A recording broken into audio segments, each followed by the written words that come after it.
आज़ाद बोल इंडिया में आप सभी का खैर मकदम है। आपके साथ में आदिल खान आज़ाद। गज़ा में दोपहर तक की अपडेट्स मैं आपके सामने रखने जा रहा हूं। इसमें कई अहम रिपोर्ट्स हैं।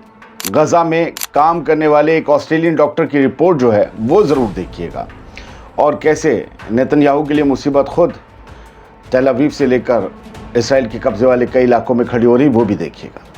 इसराइल के गज़ा पर नए हमलों में 14 फ़लस्तीनी हलाक हुए हैं। इसराइली फ़ौज के खान यूनिस और रफ़ा पर 18 मार्च को रात भर के हमलों में कम से कम 14 फ़लस्तीनी शहीद हो गए। ये हमले 19 मार्च की सुबह तक जारी रहे। इसराइली फ़ौज ने गज़ा के जनूबी, मरकज़ी और शुमाली इलाकों को निशाना बनाकर अपने हमले जारी रखे। पिछले चंद घंटों के दौरान उन्होंने बेत हनून के शुमाली इलाकों पर इसराइल ने लीफलेट्स यानी कि पर्चे गिराए हैं। इसमें फ़लस्तीनियों को वार्निंग दी गई है कि फ़लाँ इलाका छोड़ दें, फ़लाँ इलाका छोड़ दें और फ़लाँ इलाका छोड़ दें और यहाँ से चले जाएं, क्योंकि हमने यहाँ पर ऑपरेशन चलाना है। खान यूनिस पर भी लीफलेट्स गिराए गए हैं। इसमें लोगों से कहा गया है कि वो मगरिबी अल-मवासी की तरफ, अल-मवासी कैंप जो है उसकी तरफ चले जाएँ, साउथ अल-मवासी की तरफ। चलिए मैं इंग्लिश और हिंदी में बोल देता हूँ, उर्दू बहुत से लोगों के लिए टफ होती है। लेकिन इस दफ़ा कई फ़लस्तीनी, ख़ासकर बेत हनून और साउथ के बल्कि नॉर्थ के जो इलाके हैं उसके रहने वाले फ़लस्तीनियों ने हिजरत करने से इनकार कर दिया है। कहा है कि हम अपने घर छोड़कर नहीं जाएंगे, क्योंकि उनका कहना है कि अब उनके पास खोने के लिए कुछ बचा ही नहीं है। एक घर था जिसे तुमने मलबे में तब्दील कर दिया, अब उस मलबे को छोड़कर हम कहाँ जाएं? और वो हिजरत का सफ़र दोबारा नहीं करना चाहते। ये सीधा सीधा उन्होंने इसराइल से कह दिया है। या आप जो देख रहे हैं खबर, अल जज़ीरा के स्क्रीनशॉट है। कल सुबह से शुरू हुए हमलों में गज़ा के लगभग 418 लोग शहीद हो चुके हैं। इनमें 170 से ज़्यादा बच्चे हैं। 170 से ज़्यादा बच्चे, 170 बच्चे एक साथ। आप समझ रहे हैं? कोई बोलने वाला नहीं है, कोई पूछने वाला नहीं है। अब इसराइली फ़ौज क्या दावे कर रही है अपने इन हमलों को लेकर, अपने आप को जस्टिफाई करने के लिए और अपने खाकी दामन को जो बड़ा मैला हो चुका है उसको सफ़ेद दिखाने के लिए क्या कर रही है। इसराइली फ़ौज ने दावा किया है कि हमने हमास की साइट पर अटैक किया। आज वाला जो है, इसराइली मिलिट्री के मुताबिक फ़ौज ने नॉर्थ गज़ा में हमास की एक मिलिट्री साइट पर हमला किया, जहां से इसराइल पर मिसाइल दागने की तैयारी हो रही थी। यानी इसराइल कह रहा है कि हमास हम पे अब मिसाइल दागना चाह रहा था, वही रॉकेट वगैरह।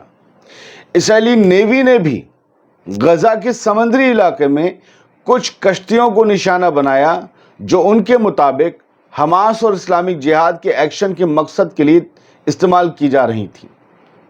यानी हमास और इस्लामिक जिहाद नावों के ज़रिए कुछ ऑपरेशन अंजाम देना चाहते थे। क्या इसमें कोई सच्चाई है? खैर, गज़ा के जनूबी इलाकों में, साउथ इलाकों में और गज़ा सिटी में रात के दौरान इसराइली हमलों के नतीजे में कम से कम 14 लोग मारे गए, शहीद हुए। मैं बार बार बता रहा हूँ, कत्ल किए गए। इनमें एक प्रेग्नेंट औरत भी थी और उनका एक बच्चा भी था। वो दोनों भी इस दुनिया से रुखसत हो गए। बढ़ते आगे हमास के बयान की बात करते हैं। हमास ने मीटिंग्स का, गुफ्तगू का, मुज़ाकरात का दरवाज़ा बंद नहीं किया है, ये कहा गया है। हमास के ऑफिशियल हैं ताहिर अल-नोनो। उन्होंने कहा कि हमास ने गुफ्तगू का कोई दरवाज़ा बंद नहीं किया है, बातचीत के सभी रास्ते खुले हैं। बावजूद इसके कि इसराइल ने गज़ा पर दोबारा बम्बार्डमेंट किया है, हम फिर भी बातचीत को तैयार हैं। AFP से फ़ोन पर बात करते हुए अल-नोनो ने कहा कि हमास ने गुफ्तगू का दरवाज़ा बंद नहीं किया, लेकिन हम इस बात पर कायम हैं कि नए मुआहदे की ज़रूरत नहीं है। जो पहले से डील साइन हो चुकी है उसी पर रही है कायम। कुछ नए शोशे और पेश और काफ लाने की ज़रूरत क्या है? अल जज़ीरा से गुफ्तगू करते हुए अल-नोनो ने कहा कि नई तजवीज़ पेश करने की क्या ज़रूरत है, जब एक मुकम्मल मुआहदा मौजूद है, जो कि बेहतरीन इंटरनेशनल पार्टीज़ ने गारंटी किया है। उसमें अमेरिका भी शामिल था, कतर भी था, इजिप्ट भी था। क्यों लाओगे नई चीज़ें?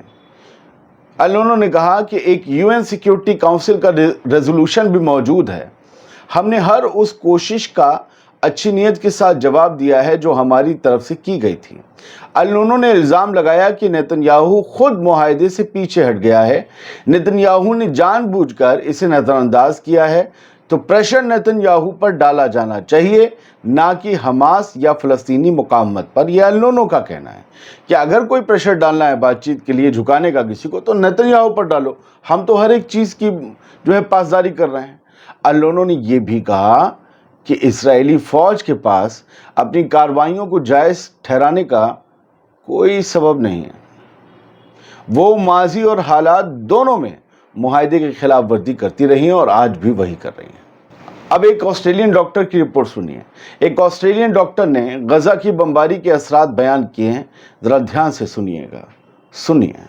ऑस्ट्रेलियन डॉक्टर मोहम्मद मुस्तफ़ा, जो गजा के हॉस्पिटल में वॉलंटियर के तौर पर काम कर रहे हैं, उन्होंने इसराइल के मंगल सुबह के हमलों के बाद के हालात के बारे में तफसील दी है। इस तफसील को मैंने पढ़ा तो 2 बार पढ़ा और दोनों बार हिल गया। डॉक्टर मुस्तफ़ा ने कहा कि इतनी बड़ी तादाद में लोग ज़ख्मी हुए हैं, मरने के अलावा, मरने वालों को तो इलाज की ज़रूरत नहीं होती, लेकिन इतनी बड़ी तादाद में ज़ख्मी हुए हैं कि हॉस्पिटल में पेन किलर्स ख़त्म हो गई हैं और बेहोश करने की दवा यानी एनेस्थीसिया भी नहीं बची है। लोगों के ऑपरेशन बिना एनेस्थीसिया के हो रहे हैं। उन्होंने बताया कि 7 लड़कियों के पैर काटने पड़े इन हमलों की वजह से, एम्पुलेट करने पड़े, वो भी बगैर किसी एनेस्थीसिया के। सोचिए, तसव्वुर कीजिए, सिर्फ तसव्वुर कीजिए, आपके दांत भिज जाएंगे, ये दांत जबड़ा भिज जाएगा। डॉक्टर मुस्तफ़ा ने कहा, दर्द के मारे पेट महसूस कीजिए। डॉक्टर मुस्तफ़ा ने कहा कि ज़ख्मी लोगों में ज़्यादातर औरतें और बच्चे हैं जो सिर से पांव तक जल चुके हैं, कुछ के हाथ, पैर और सर तक नहीं बचे हैं, थे ही नहीं। मुस्तफ़ा ने कहा कि बमबारी के दौरान कमरे तक हिल रहे थे, ऐसे लग रहा था कोई ज़लज़ला आ रहा हो, इतने बड़े बम इस्तेमाल किए गए हैं। इस हमले में अब तक 400 से ज़्यादा लोग कल से आज तक हलाक हो चुके हैं। कल की फिगर 404 थी, आज 14 बताई जा रही, तो 418-20 के करीब हैं। गजा के हालात अब भी बेहद ख़तरनाक हैं। अब मैं आपको कुछ तस्वीरें दिखा दूं, और वो तस्वीरें हैं ये कि अल जज़ीरा की हेडलाइन से हम शुरुआत करते हैं कि इजराइल में एक बहुत भारी डिवीज़न हो गया है, लोग बढ़ गए हैं। जो नेतन्याहू के हमले को कोई सपोर्ट कर रहा है, कोई अपोज कर रहा है। इजराइल डिवाइड हो गया है कि नेतन्याहू ने सीज़फायर जो ख़त्म किया है उसको लेकर। अब ये जो आप तस्वीर देख रहे हैं इसी हेडलाइन के नीचे, इसमें आपको एक जालीनुमा दीवार दिख रही है, उस पर फ़ोटो टंगे हुए हैं। दरअसल ये गज़ा को और इसराइली कब्ज़े वाले इलाकों को बांटने की सरहद है, वो दीवार है। इस पर होस्टेजेस के फ़ोटो हैं, वो होस्टेजेस जो अब भी हमास के कब्ज़े में हैं, और ये उनके रिश्तेदार नीचे बैठे हुए हैं जो प्रोटेस्ट कर रहे हैं और ये कह रहे हैं कि हमारे लोगों को वापस लाओ। इन्हीं लोगों की अगली तस्वीर, वीडियो आप देख लीजिए। ये गज़ा की सरहद पर बैठे हुए हैं, इनके ये रिश्तेदार हैं होस्टेजेस के, उनके दोस्त अहबाब वगैरह सब बैठे हुए हैं। ये कह रहे हैं कि सीज़ फायर करो, सीज़ फायर करो, जंग बंद करो, गोली मत गिराओ।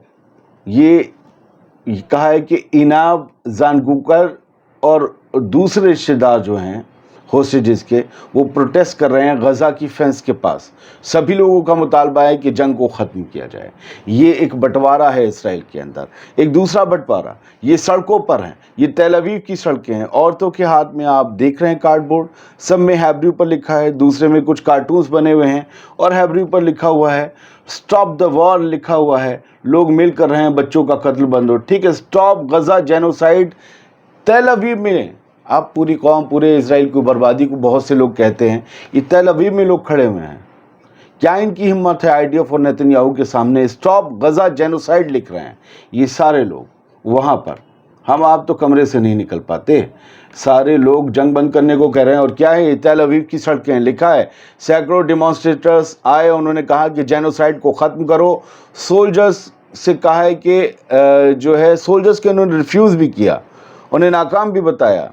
और बीबी से कहा, यानी बीबी नेतन्याहू को कहते हैं, पेट नेम, बीबी से कहा we will see you in the Hague, हम तुम्हें इंटरनेशनल क्रिमिनल कोर्ट में देखेंगे, हेग में जो है, हम वहाँ तुमसे निपटेंगे, ये जंग बंद करो। ये इजरायली आवाम कह रही है। मैं फिर कहता हूँ, गवर्नमेंट की पॉलिसी, तुर्की, पूरा तुर्की ये है, पूरा अरब वो है। अरे यार, वो तुर्की और अरब हैं, उन्होंने क्या किया है आपको पता भी नहीं है। ये वो अरब हैं जहाँ से इस्लाम निकला, ये वो तुर्की जिन्होंने खुलाफत उस्मानिया कायम की। आपने क्या किया है? آپ موجودہ گورنمنٹ کو ان کی پالیسیز کو کرٹیسائز کیا کریں. ملک کو اور پوری قوم کو کریں گے نا تو ادھیڑ دے گا کوئی کسی دن آپ کو. اسرائیل کی گورنمنٹ کو کیا کریں؟ ان کی عوام ہے جو آپ سے زیادہ بیدار ہے، سڑکوں پر ہے، کھل کر کہہ رہی ہے. یہ سب کچھ ہے. تو یہ ساری چیزیں چل رہی ہیں. اور موروکو کی میں آپ کو ایک تصویر، ایک ویڈیو دکھانا چاہتا ہوں. یہ شور سن رہے ہیں؟ یہ موروکو کی سڑکیں ہیں. وہاں کی حکومت نہ بولے، عوام جو ہے بہت بیدار ہے، بہت ہزاروں ہزار کی تعداد میں ہیں. کب نکلے تھے آپ؟ میں ان 5% لوگوں سے پوچھ رہا ہوں، وہ جو ایک طرف کا ایجنڈا چلانے لگتے ہیں. کب نکلے تھے آپ کسی سڑک پر غزہ اور فلسطین کے لیے؟ یہ نکلتے ہیں. یہ عرب ملک ہے. بہت بہت شکریہ. سلامت رہیے، خوش رہیے.